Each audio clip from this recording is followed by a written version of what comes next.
Hey everyone, new video is ready. Watch till the end. The ending will surprise you. Trust me, you won't believe what happens. I was sitting at a table meant to honor my work when my husband stood up and ended our marriage in front of 200 people. The room went quiet. Then he smiled. He told them we were separating. He said it had been coming for a while. He said he hoped everyone would understand. Then he introduced her, his colleague, his mistress. Sitting 3 tables away in a red dress, I'd helped him pick out for someone else. The room didn't gasp. It whispered, "That's worse." He slid the divorce papers across the table, right next to my wine glass, right next to the program that listed my name under featured research presentation. People laughed. Not at him. At me. Someone said, "Well, that's one way to do it." I didn't cry. I didn't move. I just sat there while the room decided I was the woman who didn't see it coming. But here's what he didn't know. I saw everything, and I'd already made sure he'd lose everything too. I met him in undergrad. He was pre-med. I was biology, with a focus on cellular research. We had organic chemistry together. He sat behind me and asked to borrow my notes after the first exam. I gave them to him. That became our thing. I'd study, he'd copy. I didn't mind. He was charming. He made me laugh. And when he asked me out, I said yes. We got married 2 years after graduation. I was 24. He was 25. Everyone said we were too young. My mother said I should wait. My father said I should finish my master's first. I didn't listen. I thought I was choosing love. What I was really choosing was 10 years of being invisible. He went to med school. I worked 2 jobs to pay for it. I waited tables during the day and did data entry at night. I came home smelling like fryer grease and bleach, and he'd be at the kitchen table with textbooks spread out like a war zone. He'd look up and say, "Babe, can you quiz me?" And I would. Every night, for 4 years. I didn't complain. I told myself it was temporary. I told myself that once he graduated, once he started his residency, once he became a surgeon, things would balance out. They didn't. He got into a top surgical program. I was proud. I really was. But the program was in another city, and I had to leave my job, my friends, my research assistant position at the university. I applied to doctoral programs near his hospital. I got into a decent one. Not my first choice, but decent. I started my PhD while he started his residency. I took classes during the day and ran experiments at night. I wrote grants. I presented at conferences. I published 2 papers in my second year. He didn't read them. He said he would. He said he'd get to it when things slowed down. But things never slowed down. His career grew. Mine did too. But quietly, he became known. I became useful. When he needed a second opinion on a research idea, I helped. When he couldn't figure out a statistical model, I did it for him. When he got invited to speak at a conference and didn't have time to write his slides, I made them. I told myself it was partnership. It wasn't. It was free labor. And I gave it willingly because I thought that's what marriage was. You help each other. You build together. But we weren't building together. I was building him. By year 7, I had my PhD. I had a postdoc position at a research hospital. I had 3 major publications and a grant from the National Institutes of Health to study a specific protein pathway in aggressive cancers. It was my work. My idea. My late nights in the lab while he slept. He didn't ask about it much. He'd come home and talk about his surgeries. He'd tell me about the patients, the techniques, the attending physicians who praised him. He'd talk for an hour, sometimes 2. Then he'd kiss my forehead and say, "How was your day?" I'd start to answer, and his phone would buzz. He'd look at it, apologize, Take the call. Every time. I stopped trying to tell him. By year 9, I had something big. A breakthrough. Not the kind that makes headlines right away, but the kind that changes treatment protocols 5 years down the line. The kind that saves lives. I had data. I had results. I had a paper in draft with my name as the lead investigator. Our 10-year anniversary was 2 months away. I wanted to do something meaningful, something that showed him I still believed in us. So I decided to add his name to the paper, not as lead, but as co-author. A gesture, a way of saying, we did this together. You supported me, and I want to honor that. I told my research partner about it. She looked at me like I was crazy. She said, He didn't do any of the work. I said, I know, but he was there. She shook her head. She didn't argue, but I could tell she thought I was making a mistake. I didn't care. I wanted to give him something. I wanted him to see me, so I kept working. I refined the data. I prepped the submission. I planned to tell him at dinner on our anniversary. I even bought a card. It said, "Here's to 10 more years." I never gave it. To him. Because 2 weeks before our anniversary, I stayed late at the hospital and came back to my car in the parking garage. And I heard his voice. He was on the phone, standing by his car 2 rows over. He didn't see me. I stopped walking. I heard him laugh. Then I heard him say her name. Not a colleague, not a patient, a woman. I stood there in the dark and listened. He said, "I know, baby. I know it's hard. Just a little longer." He said, "Once the research is finalized, I'll file. I promise." He said, "She has no idea." I didn't move. I didn't breathe. He kept talking. He said he'd already spoken to a lawyer. He said the timing had to be right. He said if he waited until after the publication, he could claim lead investigator credit because his name would be on it. He said, "She'll be too humiliated to fight it." He said, "We'll do it publicly. At the gala. Everyone will be there. She won't make a scene." Then he laughed again. He said, "It'll be perfect." I stood there until he hung up. I stood there until he got in his car and drove away. Then I sat down on the concrete and stared at nothing. I didn't cry. I didn't scream. I just sat there and realized that the man I'd spent 10 years loving had spent at least some of that time planning how to destroy me. Not because he hated me, but because it was convenient. I don't know how long I sat there. Long enough that the motion sensor lights went out. Long enough that I started shivering even though it wasn't cold. I kept replaying it. His voice. His laugh. The way he said, "She has no idea." He was right. I didn't. I thought we were planning an anniversary dinner. He was planning a divorce. I thought I was giving him a gift. He was setting up a theft. I stood up slowly. My legs felt weak. I walked to my car and sat in the driver's seat with the door open, staring at the steering wheel. I should have been crying. I should have been angry, but I wasn't. I was calm, terrifyingly calm, because I understood something in that moment that changed everything. This wasn't about love. It wasn't even about the affair. This was about my work. He didn't just want to leave me. He wanted to take what I'd built and claim it as his own. He wanted my research, my credibility, my reputation. And he wanted to humiliate me so badly that I wouldn't fight back. I closed the car door. I sat there in the silence. And I started thinking, he said he'd file after the publication. That meant he didn't have the papers ready yet. That meant I had time. He said he'd do it at the gala. That was 6 weeks away. 6 weeks. I could work with that. I pulled out my phone. My hands weren't shaking anymore. I opened my contacts and scrolled to my sister's name. She answered on the second ring. "Hey, what's up?" I didn't say anything for a second. She said, "Hello? You there?" I said, "I need a lawyer." There was a pause. Then she said, "What happened?" I told her everything. The phone call, the plan, the mistress, the research. She didn't interrupt. She didn't gasp. She just listened. When I finished, she was quiet for a long moment. Then she said, "Do you want to bury him?" I said, "Yes." She said, "Good. I know someone." The next day, I met with an attorney. Her name was Monica Fielding. She worked out of a glass office downtown and had a reputation for handling high-profile divorces with surgical precision. She didn't smile when we shook hands. She just gestured to a chair and said, "Tell me everything." I did. I told her about the 10 years. The jobs. The support. The research. I told her about the parking garage. I told her what he said. She took notes. She didn't react. When I finished, she looked up and said, "Do you have proof?" I said, "Of the affair?" She said, "Of all of it." I hesitated. She leaned forward. "If you want to protect your work, you need documentation. Emails, texts, lab records. Anything that proves the research is yours." I said, "I have lab notebooks, time-stamped entries, grant applications with my name as principal investigator." She nodded. "Good. What about the affair?"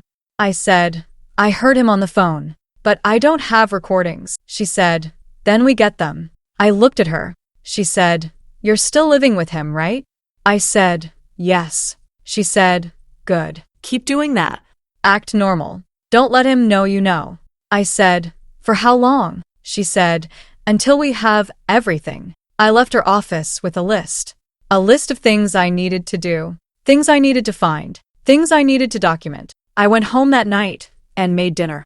He came in late. He kissed me on the cheek and said, "Smells good." I said, "Long day?" He said, "Always." He sat down. He ate. He talked about a surgery, a patient, a colleague. I smiled. I nodded. I asked questions. And the whole time, I was watching him, really watching him. I noticed things I'd stopped noticing years ago. The way he checked his phone every few minutes. The way he angled the screen away from me when he typed. The way he said he had a late meeting but didn't smell like the hospital when he came home. I noticed all of it, and I wrote it down. That became my routine. I went to work. I ran my experiments. I met with my research team. And then I came home and played the role of the devoted wife. I cooked. I cleaned. I asked about his day. I didn't ask about her. I didn't accuse. I didn't cry. I didn't confront. I just documented. I went through our joint bank account and found charges I didn't recognize. Dinners, hotels, jewelry I never received. I forwarded the statements to Monica. I went through his laptop one night while he was in the shower. I found deleted emails. I recovered them. They were all there. Months of messages, Plans. promises, explicit photos, and one email that made my stomach turn. It was from him to her. It said, "Once I'm listed as lead investigator, I'll have leverage. She won't be able to prove it was her work. I'll make sure of it." I took screenshots. I sent them to Monica. Then I deleted my sent folder and put his laptop back exactly where I found it. He came out of the bathroom in a towel, smiling. He said, "What are you up to?" I said, "Just catching up on emails." He kissed the top of my head. He said, "Don't work too hard." I said, "I won't," but I did. I worked harder than I ever had. Not in the lab.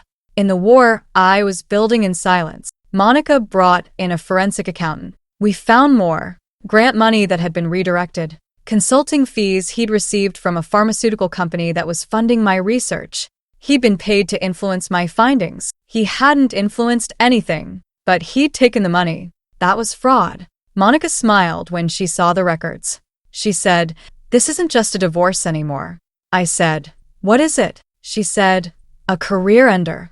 I met with an intellectual property attorney next. His name was David Orman. He looked like someone who never lost. He reviewed my lab notebooks, my emails, my grant applications. He said, "This is airtight. The work is yours."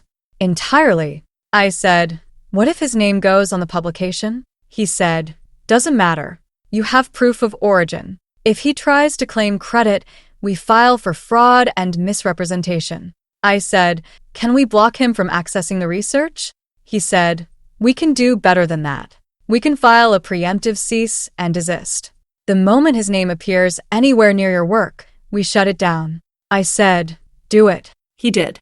Within a week, I had a legal wall around everything I'd built. My research, my reputation, my career. He didn't know. He still thought he was in control. He still thought I was the woman who'd sit quietly while he took everything. But I wasn't that woman anymore.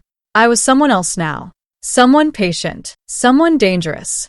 And I was just getting started. I became two people. There was the woman he saw. The one who smiled at breakfast. The one who asked if he wanted cream in his coffee. The one who folded his laundry and restocked his favorite snacks. And then there was the woman he didn't see. The one who was building a case that would end him. It wasn't easy. Every morning, I woke up next to a man I used to love and now studied like a specimen under a microscope. Every night, I came home and sat across from him at dinner, listening to him talk about his day while I mentally cataloged every lie. He'd say he had a conference call. I'd check the phone records later. No call. He'd say he was working late. I'd drive by the hospital. His car wouldn't be there. He'd say he loved me. I'd smile and say it back. And then I'd go into the bathroom and write down everything he'd said, time-stamped, dated, filed. Monica told me to keep a journal. She said, "Write down Every inconsistency, every lie, every moment that doesn't add up. It builds a pattern. So I did. I bought a small notebook and kept it in my work bag. I never left it at home. I wrote in it during lunch breaks, in my car, in the bathroom at the lab. I wrote about the night he said he was at a work dinner and came home smelling like perfume that wasn't mine. I wrote about the weekend he said he had a medical seminar and I found a charge for a beach resort on our credit card. I wrote about the time I asked him if he wanted to read my latest research draft and he said, maybe later, and never brought it up again. I wrote it all down, and slowly, the picture became clear. He hadn't loved me in years. Maybe he never had. Maybe I'd just been useful. The girl who helped him pass organic chemistry. The woman who paid for med school. The wife who made him look stable and successful while he built his career on my back. And now that I'd built something of my own, he wanted that too. It wasn't personal. It was practical. That made it worse. I met with Monica every week. We'd sit in her office and go over everything. Bank statements, emails, photos, Timeline. She said, "You're doing great. Keep going." I said, "How much longer?" She said, "Until the gala." We. Let him think he's in control. Then we pull the floor out from under him. I said, "What if he files before then?" She said he won't. He's waiting for your research to finalize. He needs your work to be public first. That's his leverage. She was right. 2 weeks later, he brought it up. We were in the kitchen. I was chopping vegetables. He was leaning against the counter with a glass of wine. He said, "So, when's the paper going out?" I didn't look up. I said, "Soon. I'm doing final edits." He said, "And my name's still on it?" I paused. I looked at him. I said, "Of course. Why wouldn't it be?" He smiled. He said, "Just checking." He kissed my forehead and walked away. I stood there with the knife in my hand and felt nothing. No anger. No sadness. Just clarity. He wasn't asking because he cared. He was confirming his plan was still on track. I called Monica that night. I said, "He just asked about the paper." She said, "What did you say?" I said, "I told him his name was still on it." She said, "Good. Let him think that." I said, "But it's not. I removed him last week." She laughed. She said, "Even better." I met with David, the IP attorney, the next day. He had news. He said, "I've filed everything. Your research is protected. If anyone tries to claim credit, we have grounds for an injunction and a fraud case." I said, "What about the pharmaceutical company?" He said, "I contacted them directly, told them there may be irregularities in the consulting agreement with your husband. They're launching an internal review." I said, "Will they find anything?" He said, "They'll find that he accepted payment for influence over research he had no involvement in. That's a breach of ethics and possibly illegal." I said, "How long until they act?" He said, 2 weeks. Maybe 3. I said, "The gala is in 4. He nodded. He said, "Then we're right on time." I went home that night and cooked his favorite meal. Steak. Mashed potatoes. Roasted asparagus. He came home late, but not too late. He smiled when he saw the table. He said, "What's the occasion?" I said, "No occasion. Just felt like it." He sat down. He ate. He complimented the food. He said, "You're amazing, you know that?" I said, "Thank you." He said, "I don't say it enough, but I appreciate you." I looked at him. I said, "I know." He reached across the table and held my hand. He said, "I'm lucky to have you." I smiled. I squeezed his hand.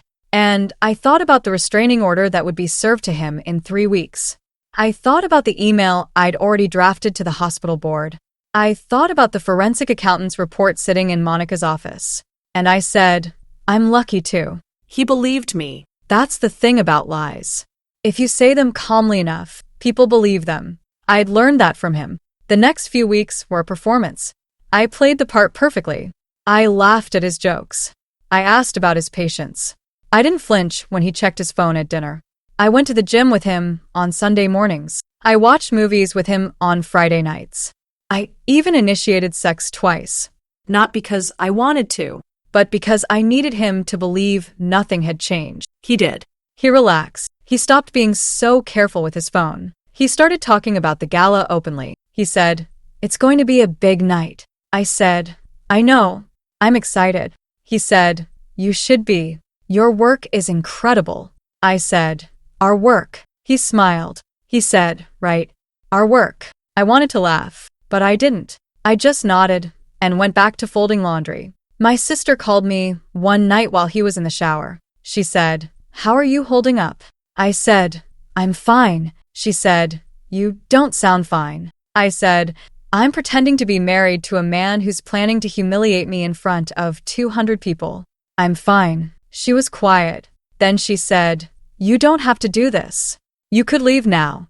I said, "And let him win?" She said, "He's not going to win either way." I said, "I know, but I want him to think he did. Right up until the moment he loses everything." She sighed. She said, "You're kind of scary right now." I said, "Good."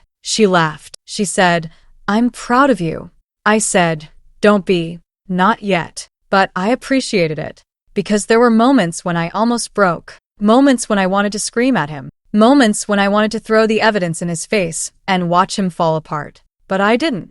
Because I knew the gala would be worse. I knew that humiliating him privately would feel good for a moment. But destroying him publicly would last forever. So I waited.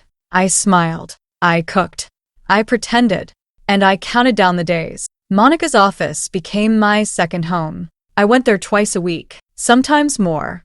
We built the case piece by piece, layer by layer, until it was so airtight that even I was impressed. She said, "We're not just winning a divorce. We're making sure he never works again." I said, "Is that possible?" She said, "With what we have? Absolutely." The first layer was the affair. That part was easy. I had photos, not ones I took, but ones I didn't have to. He'd been sloppy. There were social media posts from her account, pictures at restaurants, pictures at hotels, pictures where you couldn't see his face, but you could see his watch. The one I gave him for our 5th anniversary. Monica's investigator pulled metadata from the images. Dates, locations, timestamps. We cross-referenced them with his calendar. Every time he said he was working, he was with her. Every time he said he had a conference, they were at a resort. Every time he said he loved me, he was texting her. We had it all. But that wasn't enough. Monica said, "Infidelity is common. It's ugly, but it's not criminal. We need more." So we dug deeper. The second layer was financial. The forensic accountant Monica hired was a woman named Sharon. She had gray hair and sharp eyes, and she didn't miss anything. She went through 5 years of bank records, joint accounts, his personal account, credit cards, Venmo, PayPal. She found patterns. Transfers to her. Thousands of dollars over 2 years. Charges for gifts, jewelry, trips, dinners that cost more than our mortgage. But that still wasn't the worst part. Sharon found something else. A consulting agreement between my husband and the pharmaceutical company funding my research. He'd signed it 8 months ago. The agreement paid him $50,000.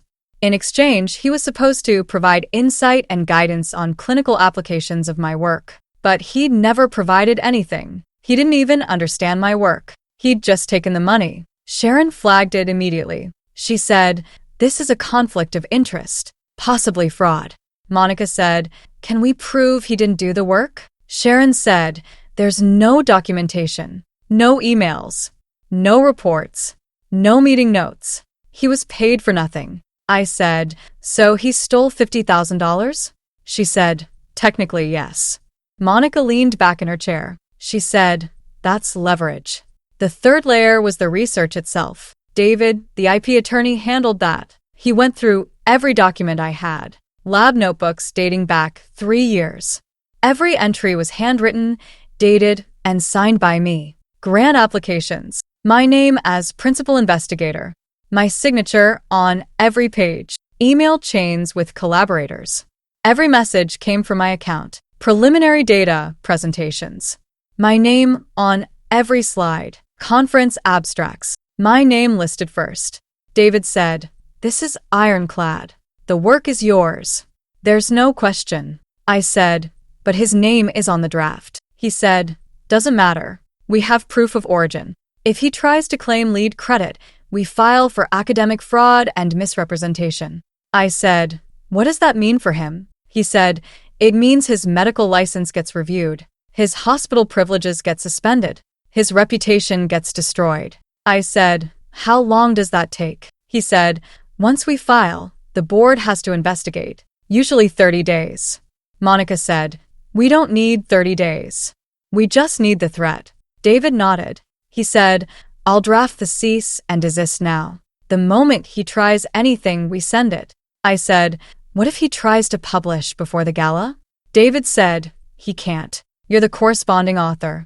You control the submission. I said, but I told him his name was on it. David smiled. He said, then he's waiting for something that's never coming. That felt good. For the first time in weeks, I felt something close to satisfaction. But we weren't done. The fourth layer was the plan itself, the public humiliation. Monica said, we need to prove intent. We need to show he planned this, that it wasn't just an affair.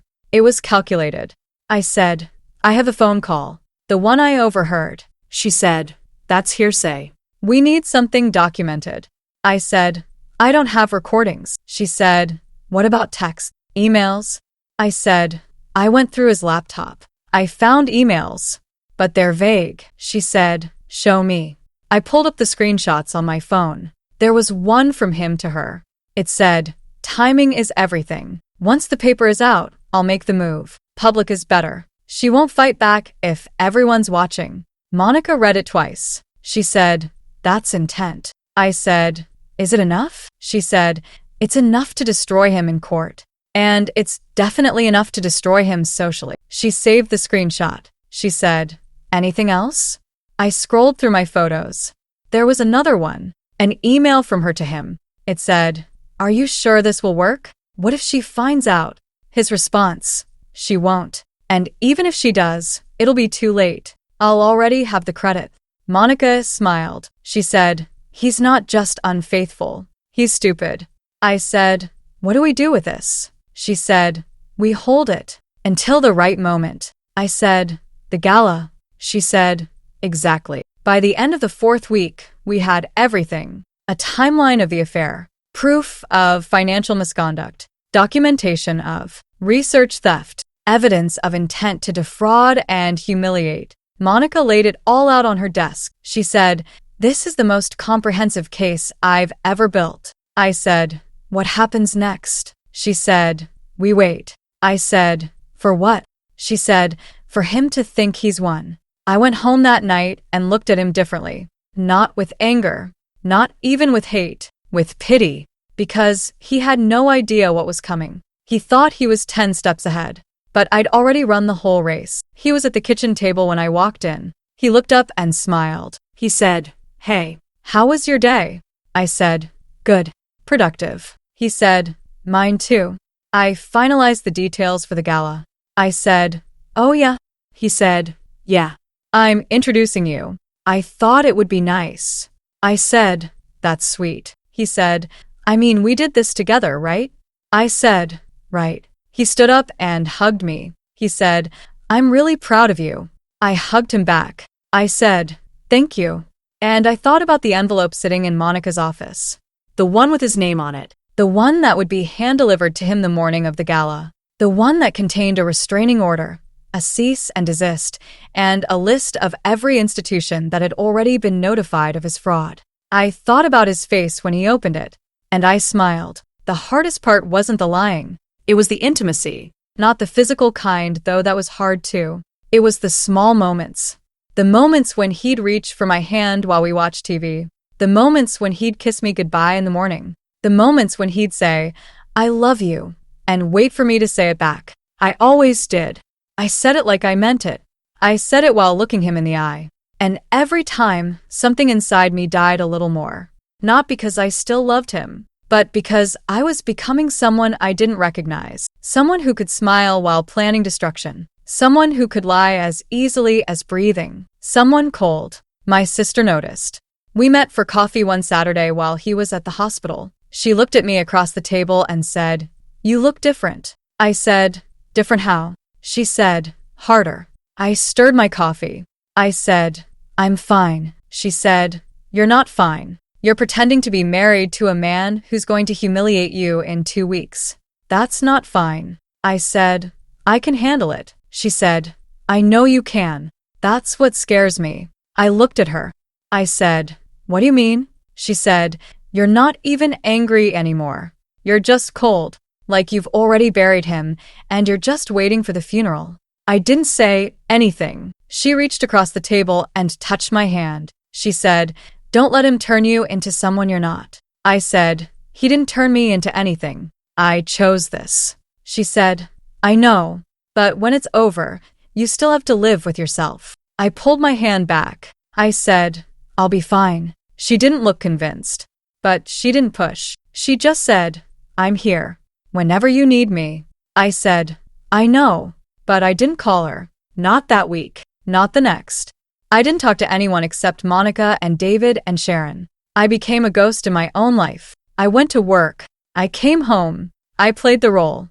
And every night, I went to bed next to a man who was counting down to the moment he'd destroy me. He didn't hide it well anymore. He was too confident, too comfortable. He started talking about the gala like it was a celebration. He said, I can't wait for everyone to see your work. He said, you're going to be so proud. He said, this is going to change everything. He was right, just not the way he thought. One night, he came home with flowers, roses, a dozen of them. He handed them to me with a smile. He said, just because. I took them. I said, they're beautiful. He said, you deserve them. I put them in a vase. I set them on the kitchen counter, and I stared at them for a long time after he went to bed. I wondered if he bought her flowers too. I wondered if he said the same things to her that he said to me. I wondered if she knew he was planning to humiliate me, or if she thought she was special. I looked up her profile that night. I shouldn't have, but I did. Her name was Dr. Elaine Cortez. She was an attending physician in his department. She was beautiful, younger than me, Polished. She posted pictures of her work, her travels, her life. She looked happy. I scrolled through her photos and found one from 3 weeks ago. It was a picture of a dinner table, wine glasses. Candlelight. The caption said, best night. I zoomed in. I could see his hand in the corner of the frame, the same hand that had touched mine that morning. I closed the app. I deleted my search history. I went to bed. He was already asleep. I lay there in the dark and listened to him breathe, and I felt nothing. No sadness. No anger. Just a quiet, steady resolve. The countdown continued. 2 weeks. Then 10 days. Then 1 week. Monica called me. She said, everything's in place. The restraining order will be served the morning of the gala. He'll get it at the hospital. I said, what if he doesn't show up? She said, he'll show up. He thinks he's winning. I said, what about her? She said, she'll be notified too. She's named as a co-conspirator in the financial fraud. I said, she'll lose her job. Monica said, she knew what she was doing. I said, I know. Monica said, are you ready? I said, yes. She said, good. Because after this, there's no going back. I said, I don't want to go back. She said, good. I hung up. I stood in the kitchen and looked around, at the home we'd built together, at the photos on the wall, at the wedding picture on the shelf. I looked young in that photo, happy, naive. I didn't recognize her anymore. The night before the gala, he was nervous. He kept checking his phone. He kept adjusting his tie even though he wasn't wearing it yet. He said, do you think people will be surprised? I said, about what? He said, about us. About the separation. I looked at him. I said, probably. He said, I know it's going to be hard, but I think it's the right thing. I said, do you? He said, yeah. We've grown apart. You know that. I said, I do. He said, I just want you to know, I don't hate you. I hope we can still be friends. I almost laughed, but I didn't. I just said, we'll see. He nodded. He kissed me on the forehead. He said, get some sleep. Big day tomorrow. I said, you too. He went to bed. I stayed up. I sat on the couch with my phone in my hand. I pulled up the file Monica had sent me. It was a PDF. The first page was the restraining order. The second page was the cease and desist. The third page was a list of institutions that had been notified: the hospital board, the National Institutes of Health, the pharmaceutical company, the University Ethics Committee, his medical licensing board. All of them, all notified, all investigating. I scrolled to the last page. It was a letter I'd written, a letter that would be read aloud at the gala if he went through with his plan. It was calm. It was factual. It was devastating. I read it one more time. Then I put my phone down. I looked at the clock. It was almost midnight. In 12 hours, everything would be over. I went to bed. I didn't sleep, but I was ready.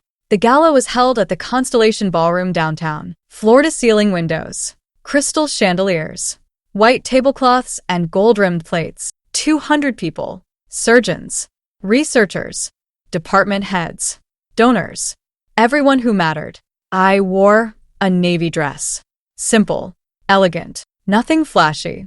I didn't want to stand out. Not yet. He wore a tailored suit. He looked good, confident. He smiled at people as we walked in. He shook hands.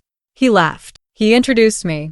This is my wife. She's the researcher I've been telling you about. They smiled. They congratulated me. They didn't know. We sat at a table near the front. His colleagues surrounded us. Elaine was 3 tables away. She wore red, the same dress I'd helped him pick out. She didn't look at me, but I looked at her. I studied her. She was nervous. She kept touching her necklace. She kept glancing at him. She knew something was coming, but she didn't know what. The evening started with cocktails, then dinner, then speeches. The hospital director spoke first. He talked about innovation, about breakthroughs, about the future of medicine. Then he introduced the research presentations. 3 of them. Mine was last. I sat through the first 2. I didn't hear a word. I just watched the clock. Monica had texted me that morning. Restraining order delivered.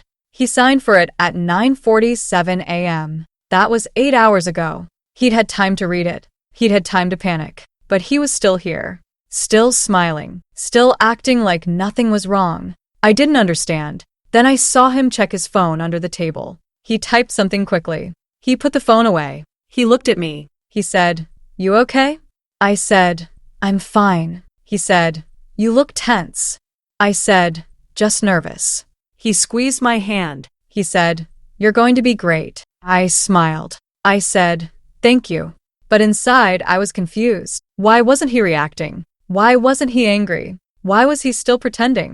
Then the director called my name. And now, I'd like to introduce Dr. Sarah Lennox, whose groundbreaking work in cancer protein pathways has brought national attention to our institution. People clapped. I stood. I walked to the podium. I looked out at the crowd. I saw faces I knew, faces I didn't. And then I saw him. He was smiling. Calm. Like he knew something I didn't. I started my presentation. I talked about the research, the hypothesis, the methodology, the results.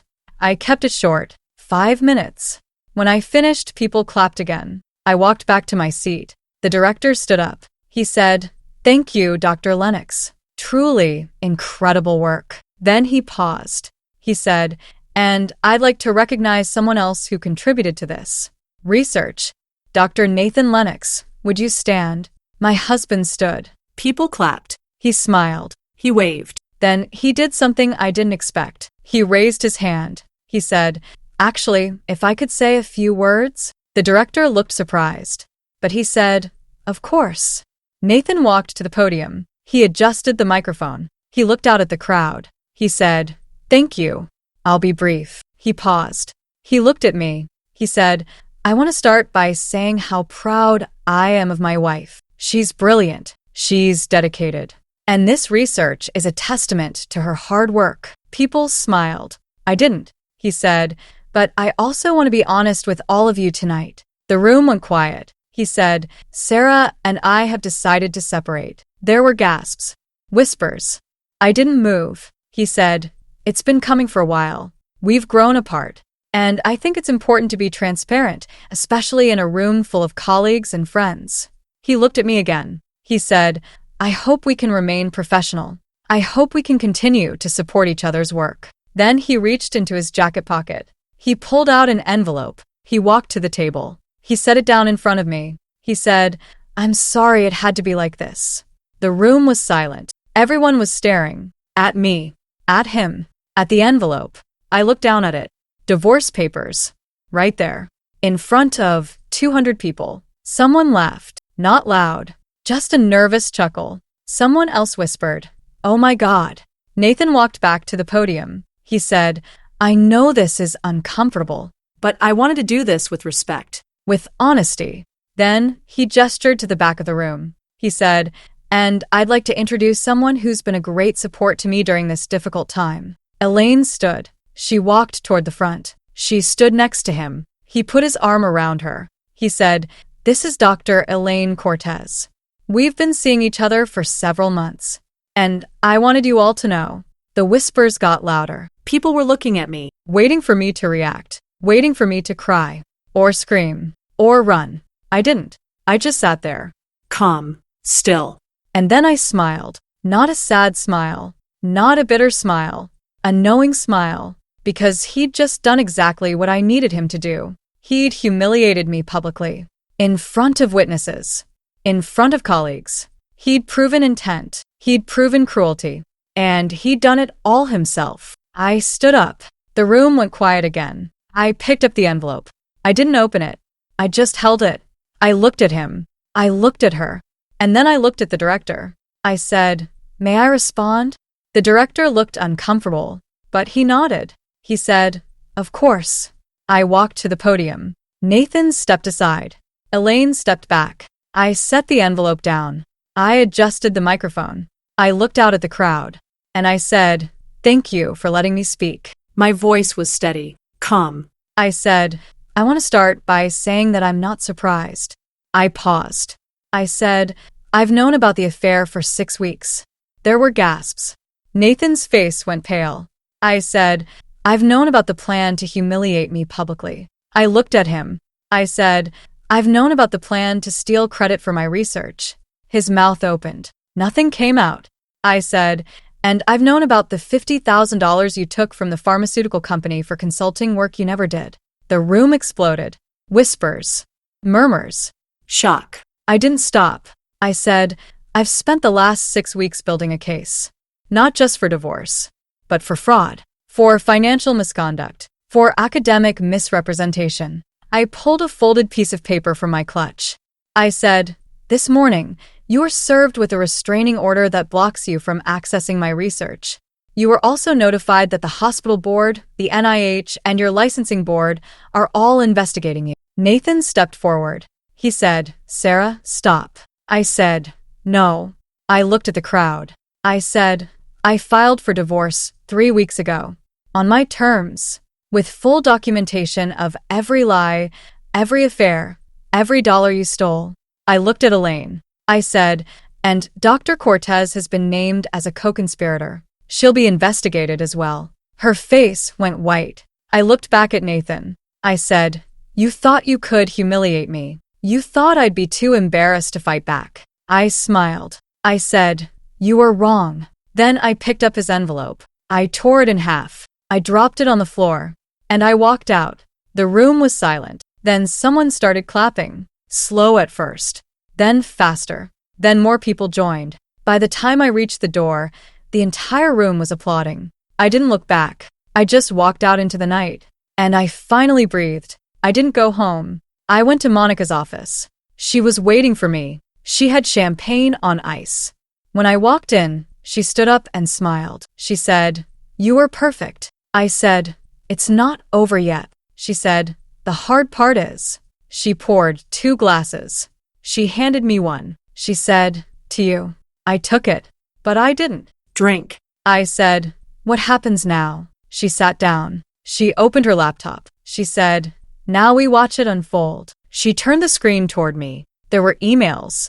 Dozens of them. Time-stamped within the last hour. From the hospital board. From the NIH. From the pharmaceutical company. From his department chair. All of them asking for statements. All of them launching investigation. Monica said, "By Monday morning, he'll be suspended." I said, "From the hospital?" She said, "From everything." She clicked to another tab. It was a legal filing. She said, "This is the fraud complaint. David filed it an hour ago. It names Nathan and Elaine as co-conspirators in a scheme to misappropriate research credit and defraud a federal grant. I said, will it hold? She said, it's airtight. We have emails. We have financial records.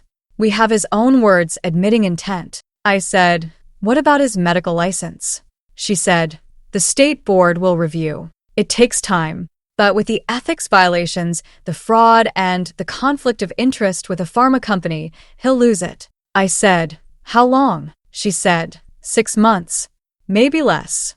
I sat down. I finally took a sip of champagne. It tasted like victory. Monica said, you should also know that 3 people from the gala have already reached out to me. I said, for what? She said, they want to testify. They said what he did was unconscionable. I said, who? She said, 2 department heads and a donor. They're willing to submit statements supporting your case. I didn't expect that.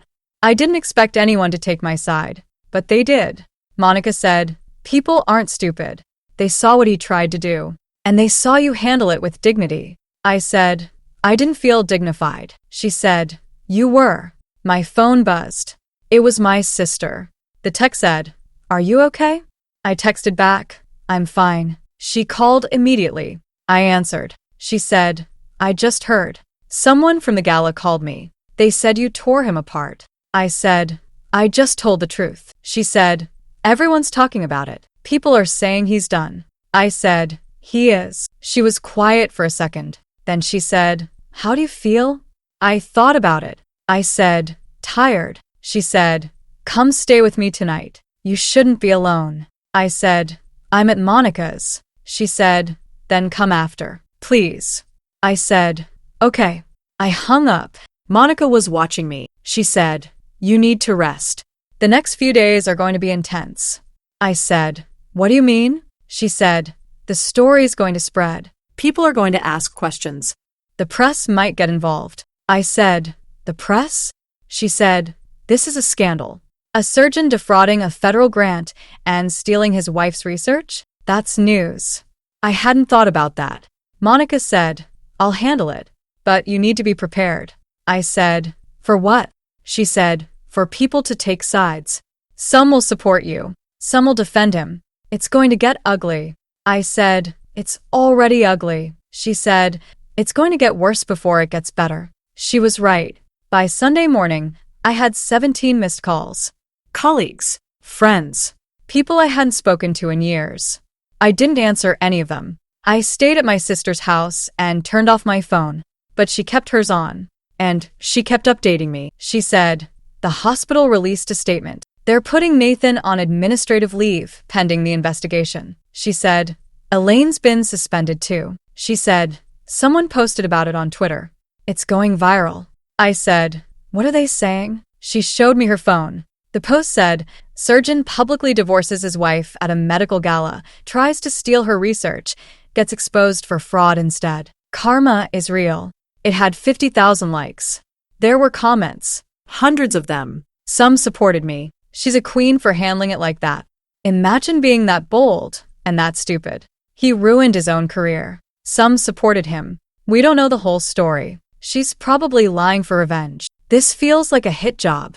I stopped reading. I didn't care what strangers thought. I cared about what happened next. Monday morning, Monica called. She said, the hospital board met. Nathan's been formally terminated. I said, terminated? Not just suspended. She said, terminated. They found enough evidence of misconduct to justify immediate dismissal. I said, what about Elaine? She said, same. She's out. I said, what did they find? Monica said, the consulting payments. The falsified reports. The emails proving intent to defraud. They didn't need to wait for the full investigation. They had enough. I said, what happens to the research? She said, it's yours. Fully. Your name only. The NIH confirmed it this morning. I sat down. I said, it's really over. She said, almost. I said, what's left? She said, the divorce. But that's just paperwork now. He doesn't have leverage anymore. We'll settle on your terms. I said, how long? She said, 3 months. Maybe less. I said, And then, she said, and then you move on. I hung up. I sat in my sister's living room and stared at the wall. It was over. He was gone. His career was gone. His reputation was gone. Everything he'd built, everything he'd stolen, all of it, Gone. and I didn't feel happy. I didn't feel relieved. I just felt empty. My sister sat down next to me. She said, "You okay?" I said, "I don't know." She said, "You won." I said, "I know." She said, "Then why do you look like that?" I said, "Because I didn't want to win. I just didn't want to lose." She put her arm around me. She said, "You did what you had to do." I said, "I know, but I wondered if that was true. I wondered if there was another way, a quieter way, a way that didn't end with his entire life destroyed." But then I remembered the parking garage. I remembered his voice. I remembered the plan. I remembered that he didn't just want to leave me. He wanted to humiliate me. He wanted to take everything I'd built. He wanted to erase me. And I realized that I didn't destroy him. I just stopped him from destroying me. The investigations moved fast. Faster than I expected. Within 2 weeks, the hospital released a full report. It confirmed everything: the consulting payments, the fraud, the ethics violations. It was posted publicly on their website. Nathan's name was listed. Elaine's name was listed. Both terminated for cause. The NIH investigation took longer, but the result was the same. They found that Nathan had accepted payment for influence over federally funded research. They found that he had falsified consulting reports. They found that he had attempted to claim credit for work he didn't do. The penalty was severe. He was barred from receiving federal funding for 10 years. His name was added to a public exclusion list. Any institution that hired him would lose their federal grants. He was unemployable, not just at that hospital, anywhere. The pharmaceutical company moved next. They launched their own internal review. They found that Nathan had been paid $50,000 for consulting work that never happened. They demanded the money back. He didn't have it. He'd spent it. On her. On trips. On gifts.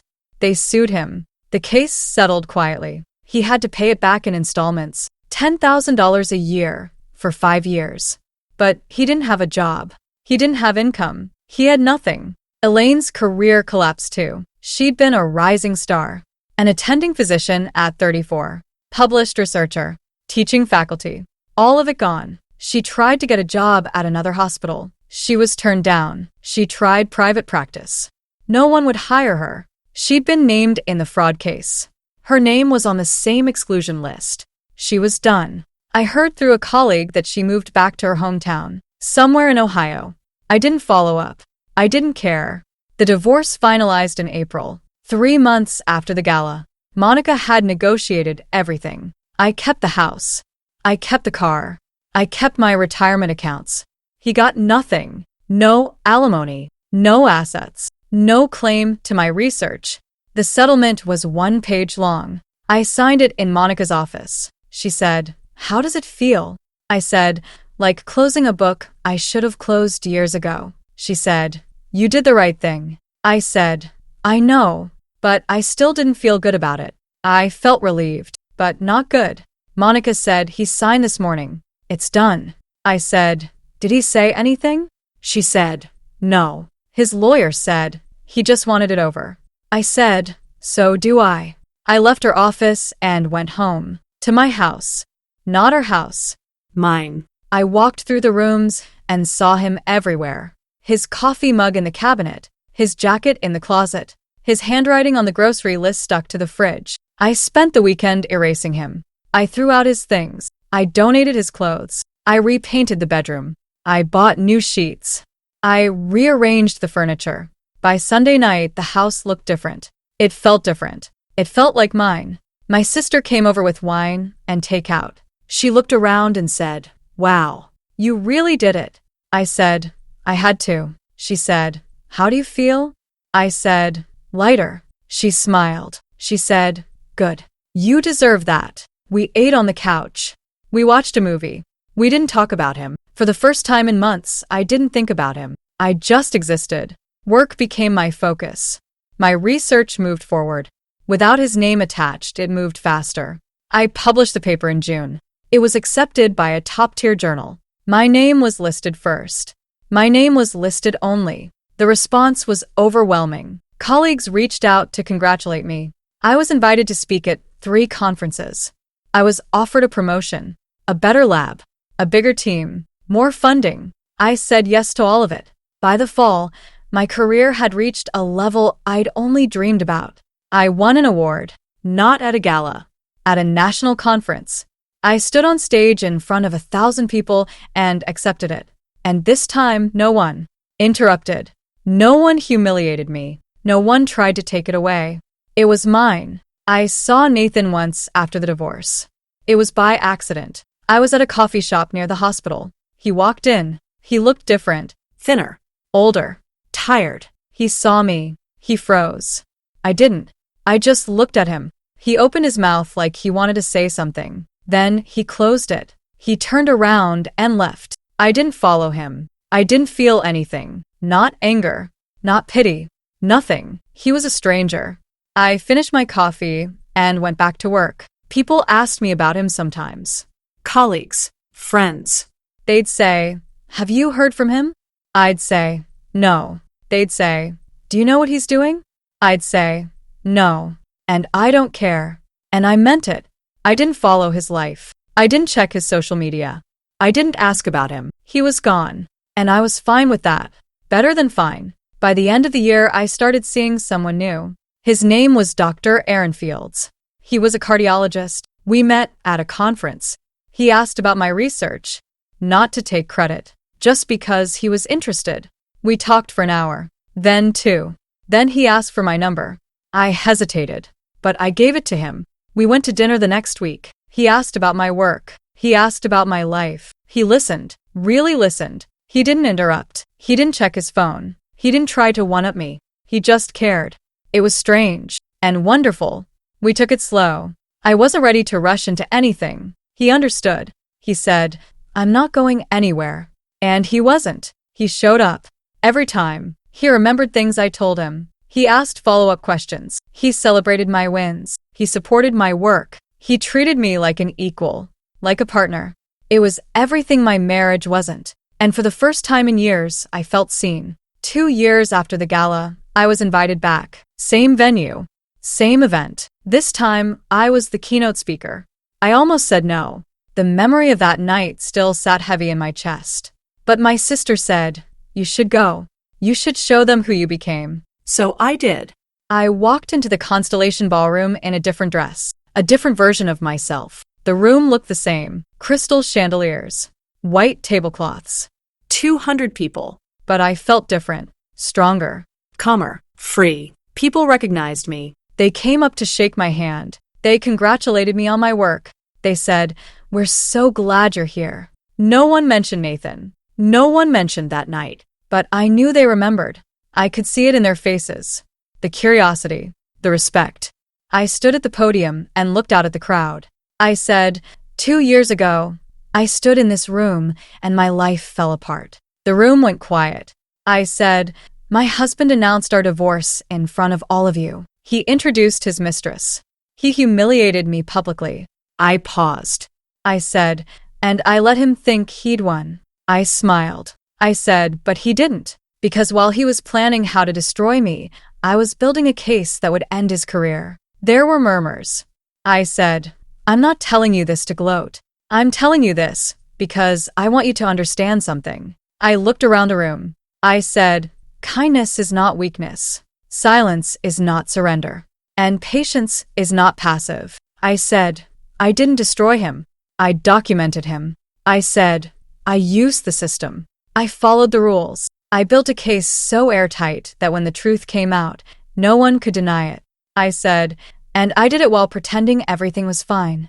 I said, that took strength, more strength than I knew I had. I said, so if you're in a situation where someone is trying to take what's yours, whether it's your work, your credit, your dignity, remember this. I said, you don't have to scream to be heard. You don't have to fight dirty to win. You just have to be smarter and more patient. I said, because the truth always comes out. Always. I said, and when it does, you want to be the one holding the evidence. The room was silent. Then someone started clapping. slowly at first. Then the whole room joined in. I stepped away from the podium. I sat down. And for the first time in 2 years, I felt like I'd truly moved on. After the event, a young woman approached me. She looked nervous. She said, "Dr. Lennox?" I said, "Yes." She said, "I just wanted to say thank you." I said, "For what?" She said, "For what you said tonight. I'm going through something similar. My supervisor is taking credit for my work." I said, "Have you documented it?" She said, "Some of it." I said, "Document all of it. Every email, every meeting, every piece of data. Build a case so strong that when you're ready, no one can question it." She nodded. She said, "That's what you did." I said, "That's exactly what I did." She smiled. She said, "Thank you." She walked away. And I realized something. My story wasn't just mine anymore.